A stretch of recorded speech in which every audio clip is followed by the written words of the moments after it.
Hello hello Mahesh, કોણ આવ્યા? તારી હમણાં કાકો ઓ જીજુ કેવું છે? કઈ છેલા? મેં અત્યારે કેવું દવાખાને આવ્યો છું. કેમ લા, શું થયું? આ છે મને ગરમીના લીધે મારી તબિયત બગડી ગયા. ગોળી બોળી આલી? 4 ગોળી આલી છે 4. અરે બાપરે. તો પછી ડોક્ટર એવું કહે છે કે પ્લોટ લેવો પડશે. હું લા?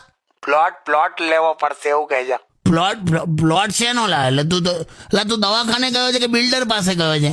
ના દવાખાને જ છું. આ મને દવાખાનામાંથી જ કીધું મને. શું કીધું? એટલે પ્લોટ લેવો પડશે એમ?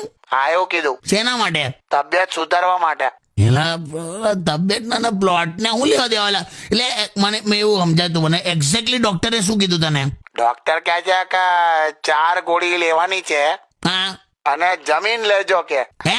હા એવું બોલ્યા કે જમીન લેજો. પણ હવે જીજુ હવે કયા એરિયામાં જમીન લઈએ, કેટલા પૈસા થાય ને આપણે કેવું ખેતર પણ છે અને અહીંયા